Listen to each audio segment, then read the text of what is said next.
Yeah.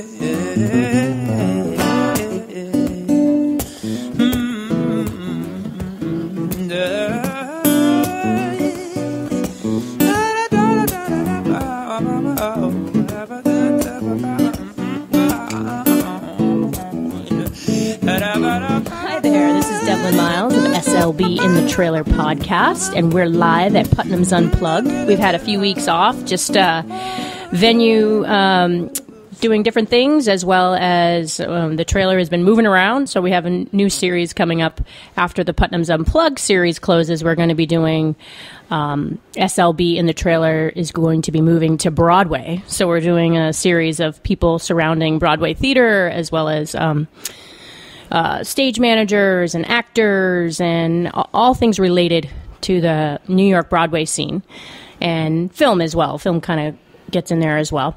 So tonight, though, here at Putnam's Unplugged, we're at 419 Myrtle Avenue, Cross Street, Clinton Avenue in Brooklyn, New York. We have a fabulous guest with us. We have Matt Nakoa. He is he grew up on a small goat farm in upstate New York, which I love. We're going to hear more about that for sure. And he's a graduate of Berklee College of Music, which we have had a few artists that have been from Berklee College. They pump out some really great artists, so we're looking forward to hearing about your experience there. He's also collaborated with Esperanza Spalding and Kathy Mattea, who are both Grammy Award winners. Congratulations on that, as well as has worked closely with Pat Pettison and Livingston Taylor on songs and such. So we're going to hear more about your experiences. And he's played fabulous folk festivals like Caraville. I don't know if I'm saying that. Kerrville. Kerrville, that's right. New Folk Winner and Falcon Ridge Folk Festival. So we want to welcome Matt Nakoa to the show. Thanks. Hey, good to be here. So let's start with where you are right now. Like, what's your projects that you're currently, working on, or where you're at? Well, I'm on the road pretty much full-time playing concerts. So if anybody out there has a concert series or knows of a great venue, let me know, because if I have a place to go, it helps, and if I don't have a place to go, it's a little awkward. So how far, this is when you're on the road, that how far out do you try to book yourself so that you have a map, and do you work like from point is furthest away and then work to it and then back? Like, how would you go about that touring thing? So well, for example, I have a tour in August that's coming together, and it started because I knew I had to play at the Falcon Ridge Folk Festival on the 1st of the month, and a woman wrote me from Chicago who has a concert series and said, "We would love to book you on the 15th. Can you do it?" I said, "Sure," because there was nothing else on the calendar. So I have from the 1st to the 15th to get from upstate New York to Chicago. And so then that sort of starts to open up the possibilities. Right. You can almost visualize the map. Well, maybe we could go down into the Carolinas and go over to Nashville and come up, and get there by the 15th. And then you got to get back eventually. So, is it worth going over to Minnesota and doing a little Minnesota Public Radio thing or something and then coming back? Right. So there's all these great ideas that come into play. And, at this point, I don't have an apartment that I don't have a cat I need to feed or anything like that. So it does feel like creative play almost to be able to book, just sort of throw my future in front of me. That's pretty amazing, and there's a lot of people probably listening that are just getting nervous in the seat for you, but how did that decision come about, and how long has it been since you've been out of school that you're finally like diving in and just saying, you know what, I can just pull up my roots and let's put wheels on them? How long did that take? Well, I think I spent a number of years being stationary. When I came to New York City, I just was sort of domestic, and I had music gigs, but one of the sort of blessings and curses of being a Berklee trained musician is that you can take any gig under the sun, which doesn't mean you should take any gig under the sun, but you can. And so I got lost, I think, for a long time playing like just, piano bar gigs and sing us a song, you're the piano guy, and like whatever song somebody would name, I would do it, and really started to lose track of what it was I wanted to do. And so, it's a sort of it's a cycle because you're living in New York, you got to pay New York rent, which means you got to work all the time in New York, and so it just feeds itself. And I wasn't getting anywhere, and I wasn't building a larger audience for my music. Mm-hmm. And what I found is that when I would take a little jaunt to another state or something and play in these different towns, different cities, things would happen, and I would come back feeling so refreshed. And at some point that started to pick up so much that it didn't make sense to be paying rent for an apartment I was seeing 3 days a month. Mm-hmm. So I just thought, I'm gone. Let's just see if we can sustain this now while I still feel like doing it, because maybe in a few years I'll get tired of it. I don't know. I don't know, when I reach a certain age if it won't be fun anymore. But for now, it feels like this is the thing to do. That's cool. Yeah. So without going much further, I want people to get a feeling for your style of music, so they can be like, oh, cool, I want to make sure I keep track of this guy along the way because they're into that style or whatever. So how would you describe your music to the listeners? Well, it's really intense. There you go. It's as far as musical styles, there's a lot of influences, I will admit. I grew up playing classical piano and did that for a long time, and so there's a sort of classicism or a melodic quality to a lot of the music that I do, and sort of a rich harmonic texture that comes into things. It's not just the three chords kind of thing, although occasionally it is. But I really value lyrics in songs that really just can knock somebody over, and so I do really work hard on getting the lyrics to be concise and pack a punch, and those things together, and sometimes I'll play on a piano, sometimes I'll do an acoustic guitar, sometimes there'll be a rock band, and that's all in service of the song. I think if the message of the song is heartache, I need heart-aching instruments, and if the message of the song is party time, I need party time instruments, and it's all in service of the song. And sometimes I'm criticized for being a little too eclectic, but I don't care. Right. I think I'm trying to remember. Oscar Wilde said something funny like, "Consistency is the last resort of the uninspired," or something like that. But interesting. I'm messing it up, but it's something along those lines. Yeah. So, I love your description of it. If someone were to say, are there any artists that you kind of pull influences from that you would say, okay, I definitely love the piano style, or I have some of this, or I caught, like a lot of artists are influenced by and say, well, like maybe Toria Moses, they tried to do a song like that. And it might just be one song, but are there any artists that you could pull from for the listeners to be like, yeah, that would probably be something that I would enjoy? Well, it's funny that you said Toria Moses. The elevator pitch, It's funny that you said Toria Moses, actually, because that was the thought that popped into my head while you were speaking. It's just that I have a lot of classical piano influence, so for me, I'm thinking it's Chopin, it's Brahms, that sort of thing. But I'm thinking of an artist that's a contemporary artist who also has that influence and puts it into the songs, and Toria Moses is just undeniable when it comes to that. And so yeah, she's a great influence on my music as far as the expressive and melodic quality to things, and moody quality to things. And she really plays the piano. Like so many people just kind of chink, chinky, jinky, jink, but she really plays the piano, and that's just beautiful. Have you seen her live? Several times, yeah. Okay, cool. Yeah. I haven't had the privilege, only videos, but would love to see her live sometime. Yeah. If you had an option to fill out your sound, like you said, were you like a rock band if you chose on certain songs, what would be your selected instruments that you would choose to? Well, I guess I'm a little bit of a traditionalist. I love drum kit. I just love drum kit, and if you have a drum kit, that means you gotta have a bass player, right? And it just means that they come together. They really come in pairs. And so yeah, I've been playing recently with a trio, like drums and bass and myself, and I would love at some point to have just a beautiful guitarist, somebody who could sort of melt their guitar into sonic texture and then form back into a crazy guitar solo kind of player, like a blues rock kind of player too. But I don't have that person right now, and I think that the way to go is to build this strong foundation with a trio, you know, and you know, so it's almost like the earth element, you know, the earth and the water, and then, you know, eventually we get the fire and we add that in, right? When the guitar player cool. shows themselves. Yeah, I like that. Yeah, I think that's important to, you know, just press upon at the moment, because I feel like there's a strong presence in music right now, and it's definitely in the Americana genre that you're going to get artists like Alabama Shakes that's really popping right now. I mean, I heard of them a few years ago, but like right now they're on everything. You know, like I just can't not hear their name 3 times in a day right now, and I'm like, that's awesome for them. And Carolina and the Chocolate Drops, and I just feel like that's kind of what they did. Are you familiar with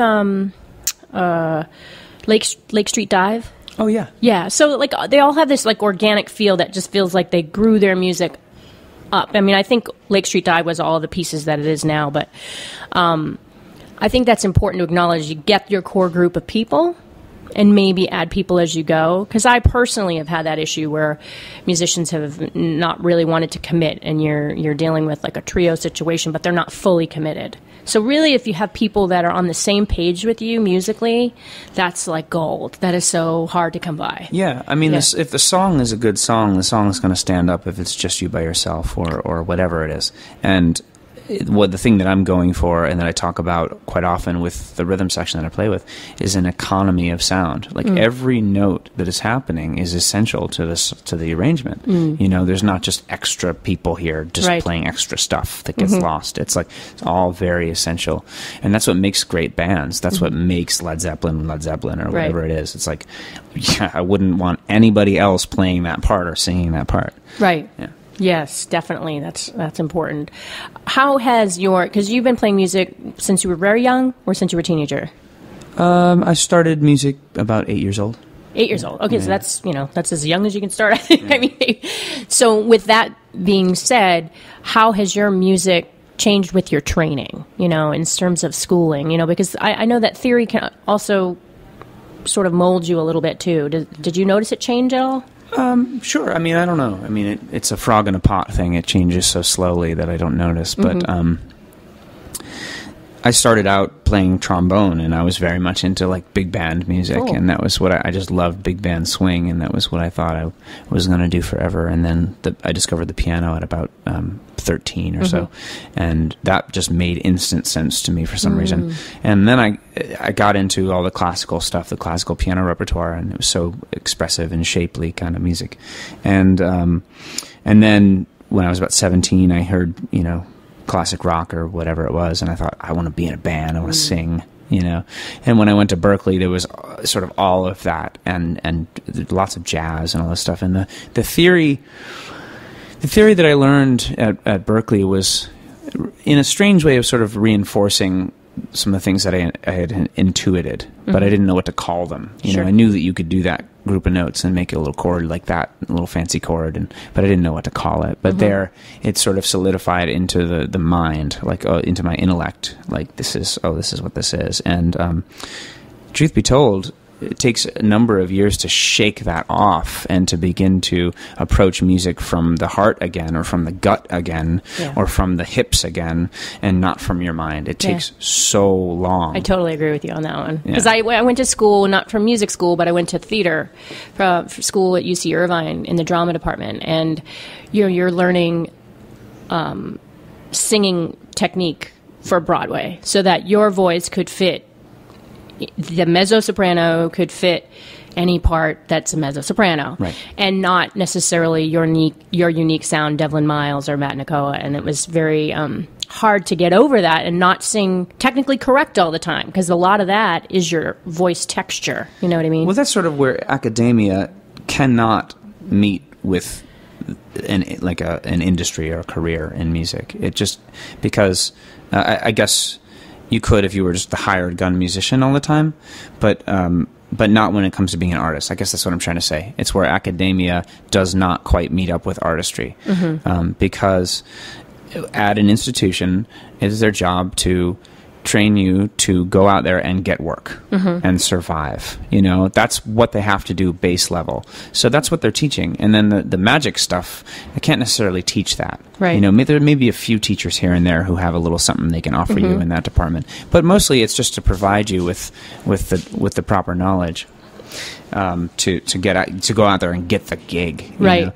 You don't even know what kind of gig you want, but you can get it, you know, and that's the trouble. So, speaking of gigs, and you are booking yourself up and down the East Coast and a little bit heading west. Tell our listeners that now this podcast is geared towards people that are trying to find new indie artists that are like looking to connect with others in terms of collaboration, and actually I also, you know, had creative entrepreneurs that are opening a business. Jerry Rooney, who opened Putnam's 5 years ago, also did an interview and was very helpful to other people that are trying to set up a business. Since you're trying to book gigs, where are you trying to pitch? Is there somebody at home that might be listening that says, you know what, I'm going to book this guy because I need some entertainment at a wedding? Or what kind of gigs are you looking for? Anything? Yeah, gosh, it's still like, please just book me. No, okay. Okay. No, I get that. I'm kidding. No, but it's I've been turned on to the idea of like listening rooms. You know, audiences who are there for the music. You know, because ultimately it's really not even about. It's not about me. You know, it's about the conversation that we're having, audience and artist or whatever. You know, people, and so when a gig goes well, it's because everybody is looking. It's almost like looking at the same thing. We are gathered in the name of something greater, and that's when the magic happens. And it can't happen otherwise. You know, it's just drunk people or whatever it is at a bar or something like that. So that's really important that you bring that up, because I don't think even anybody who's listening at home, where we have, you know, at the end of the show we're going to have some live clips of performance tonight from Matt, as well as tonight we have City Walls and Autumn's Falls playing as well later.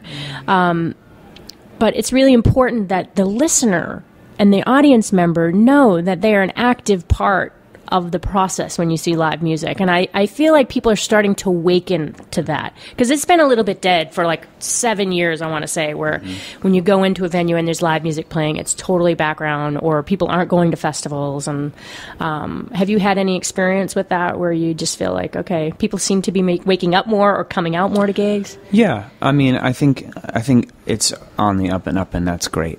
It really, really is, and it's And it's a good thing, because this is your life, people. This is your life, you know? Like, get in it. Get on the court and be involved. And when you go and see a concert and you're looking at your phone the whole time, It's like, why are you here? Right. You know, and it's not, I'm not trying to give you a hard time, but like, why are you here? Like, really, this is your life. Like, be in it.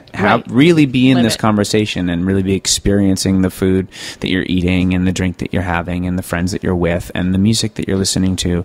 Just really try to be there. And honestly, that's my only goal when I get on stage, is to get people present and be present with them. And that's the only goal. That's awesome. Because everything else, whether it's like the good high notes or the whatever, the musical stuff, that happens as a natural byproduct of being present with people.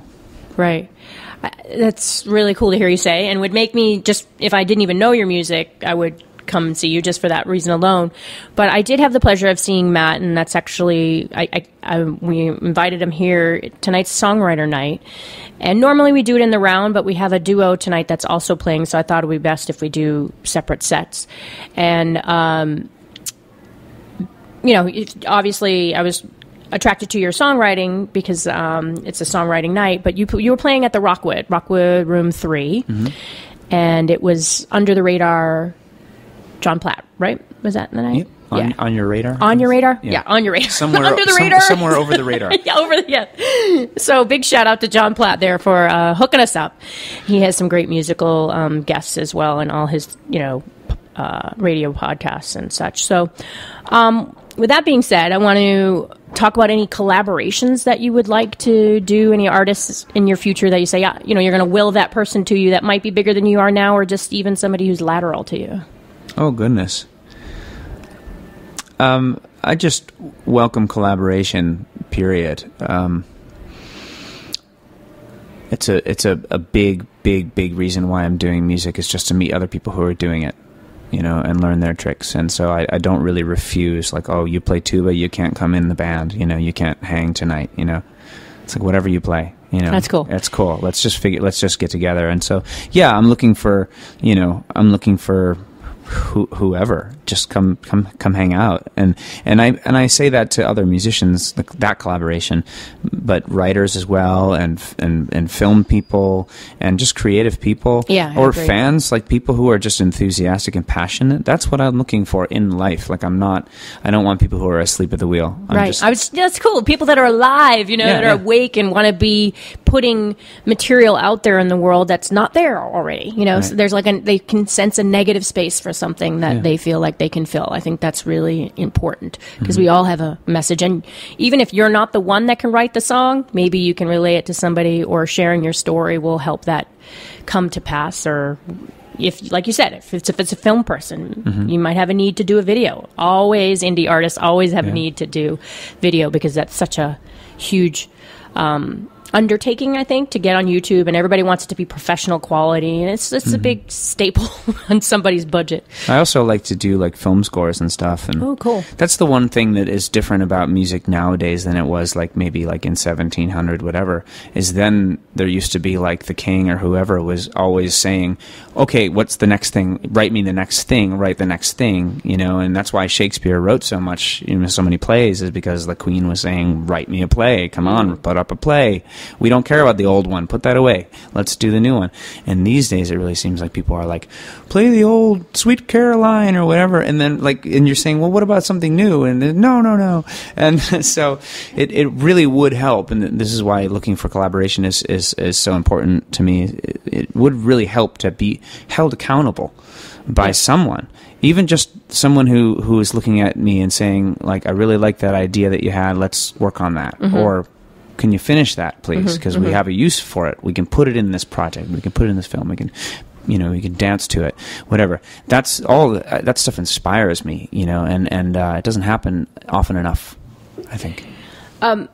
In terms of collaboration, are there people that you work with, professionally speaking, whether they help you book, or artists that you tour with, or is there management, publisher, anybody that you want to, or even producers that you work with, that you want to give them a shout out and say, I really enjoyed working with this person, they're really great for indie artists? Anybody that you feel have been supportive that you want to give them a shout? Well, I've done a lot of work with just a great friend of mine. His name is Neil Eckstein. He lives in Massachusetts, in a town called Sudbury, and he's just a great resource for musicians who are looking to record in a studio, with a little bit of a lower profile and going and paying a bunch of money an hour at a big place. And he's just very supportive and very connected to like the indie singer-songwriter acoustic music world. And so I'd love to just say hey to him, I guess. And he's helped me a lot. And his name is Neil Eckstein. And does he have a studio that goes by a different name? Or It's called Fox Run Studio. Okay, cool. Fox Run Studio. It's a really cool place, and it's just look at their YouTube channel and have fun, and then see maybe you want to track your song there or something. So you're on the road. Are you pushing the CD or many, or what's? Yeah. I'm just sort of pushing the brand, I suppose. But I have a record called A Dozen Other Loves that came out last year, and is that your first CD? It's not the first. I'm going to call it the second solo CD, but it's not. There's been many others in the past, but they sort of aren't on the radar. But anyway, so it's the second commercially released. Yeah, that's available. Yeah. So that's all. You could get it on iTunes. You can get it on Spotify. Both of them. You name it, all of it. Spotify, good. Yep. Cool. Yeah. So it's called A Dozen Other Loves, and the other one's called Light in the Dark, which is just a couple of years older, and they're both really cool. Have you on those? Are there a couple of collaborations? I write songs with friends a lot. I just I'm fortunate to have talented friends, and writing is a great social activity. So a number of the songs on those records were written with great artists that I am friends with. Since we're on the follow and contact section, how can people find you and follow you? Well, I have a website. It's mattnakoa.com, and Nakoa is spelled Nakoa, Matt Nakoa. mattnakoa.com. And I also have, the usual, the Twitter and Instagram and Facebook, and that's all at Matt Nakoa or /Matt Nakoa.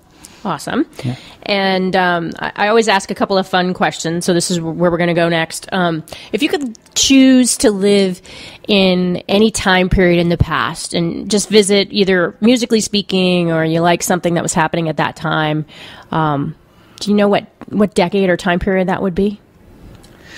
It's hard to say because there's so many that have been romanticized in my mind, but probably Paris in the 1830s. Very cool. Everybody was there. Everybody, like in all the art forms. And, Charles Darwin was there, and Victor Hugo's there, and Chopin's there, and Liszt and Berlioz and all the composers, and everybody was there. Awesome. Very cool place to be. Sounds like a song already started. I don't know. It sounds like cool material for a song, Matt. Just saying. So, I'd have to watch out for tuberculosis, but other than that, it'd be, a hot mess, right? Have you been to Paris? I have not. Oh. Not in real life. Okay. I've taken virtual tours online because I'm pretty obsessed. If anybody out there wants to take me to Paris with them, or I travel start booking a show, because this show will be, could be heard internationally. Have you done any international touring? I went to India and played there. That was pretty spectacular.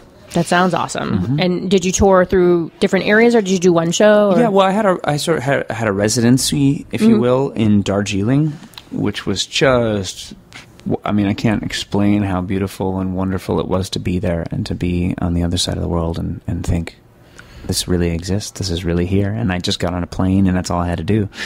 And so I played there for all kinds of wonderful things, and then I traveled a bit more through the north of India. That's awesome. Yeah. I also ask people whether, do you have a sense of purpose when you do things? And it doesn't have to be music related. It could be music related. Do you, I'm always fascinated with that. Is there something that motivates you? Because to just get up and go on the road, there's got to be something that's sort of pushing you. Yeah, I suppose I aim to have a sense of purpose in everything that I do. And, that doesn't always happen, but it starts to feel terrible. And then I remember, oh yes, that's right, I need to have a good motivation for what I'm doing. And then it begins to feel good again. I'd like to think that the music that I'm making, it just happens to be the thing that I'm good at and the thing that I can reach people through. Mm-hmm. But it's not about looking cool anymore, like it was when I was, a teenager or something. It's, I would have quit by now. It's too hard. But I've seen what it does for people, and, there's certain things that I would love to conversations I would love to be able to open up with people. Like we're talking about being present. That's a big one right now. Just get off your phone, wake up. And the other conversations about bigger things, about,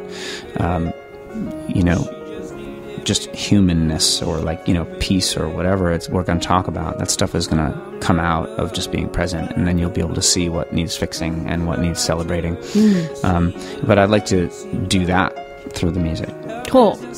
And tonight, I noticed you have a guitar. Do you also... you play the piano, but tonight are you just doing guitar? No, I have a keyboard. Oh, you brought it tonight. Okay, it's cool. out on the street. It's on the street. Oh, fantastic. So, we look forward to hearing... We're going to let Matt get ready upstairs, put on his makeup and his top hat or whatever he's got going on. I want to thank you for coming. And you know what? I didn't ask there's always... It's purpose versus pocket. And we go a little bit deeper and we dig in your pockets. We want to know what's in your pocket. What did you bring with you tonight? What do you hold close to you? You got anything? I think I heard you digging in your pockets earlier. Well, it's not in my pocket right now. It's in my guitar case, but I have this little token I've been bringing around. I have tried to create a good luck charm, like a stage charm, and I've never had one before, but I thought if I'm going to create one, I need to bring one with me for a while until it accrues value. It has to I have to look at it someday and go, you've been with me for 20 years, right. So I bring this little statue. It's It's a statue of Saraswati. It's like long story short, basically sort of a patron saint of inspiration and the muse, I guess you could say, you know. And she rides on a peacock and plays the lute, and it's very cool. It's this heavy metal statue that I'm just keeping with me because for some reason it was pretty cool and called to me, and I think that over time it will become like a actual powerful thing, you know. So cool. So we'll be sure to try to get a picture of that later so that you can see it online. So again, I wanted to thank Matt for coming. This is Matt Nakoa, and again, your call website is mattnakoa.com. Okay. And we want to give mad props to Putnam's for having us tonight. We're at Putnam's Unplugged, and this is Putnam's Pub and Cooker at 419 Myrtle Avenue, Cross Street, Clinton Avenue. And we have a great couple of shows coming up, so be sure to check back in. Next week, we're going to have The Onlyest. It's a Full of Soul night, and so it'll be Ganessa and Tiffany James, who are twin sisters and I know them. Full of Soul. They're awesome. So they're going to be here next Sunday, so we're really psyched about that. And then Mother's Day, we have a special guest artist, Rachel Sage. I know her too. Right? And you did a show with her recently. How was that? Oh, it was great. We were at Subculture, which is just the hippest, sleekest venue. I loved it. Yeah, great time. Awesome. So we look forward to having Rachel Sage and Sweet Little Bloodhound acoustic set. That's me and my little trio Ruckus are going to be playing the 10th, which is Mother's Day. And this has been an SLB in the Trailer podcast, and it's a copyright production, 2015, Devlin Miles, and we'll see you next week.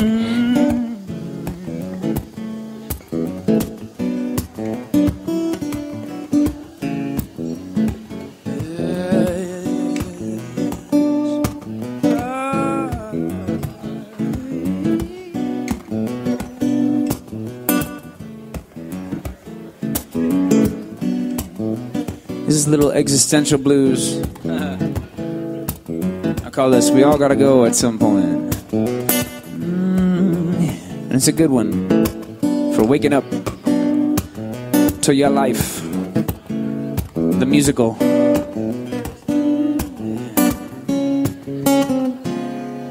I used to sleep all day, never leave my bed. Used to sleep all day, never leave my bed. Always vacillating with that voices in my head. But then I met a woman, she came to me like a dream. Said I met a woman, she came to me like a dream. Sure made love like I had never seen. She said we all gotta go at some point. We all gotta go at some point. You know we all gotta go at some point. Love it might be tomorrow. Oh, yeah. She said when you walk that road, you gotta walk it all alone. When you walk that road, you gotta walk it all alone. Every prodigal soul bound to make its way back home. And all your money ain't no comfort when you're dying. Oh, your little green paper ain't no comfort when you're dying. Ain't no piece of the pie that's worth your peace of mind. I ain't lying, baby. You know we all gotta go at some point. We all gotta go at some point. We all gotta go at some point. Love it might be tomorrow. Yeah, yeah.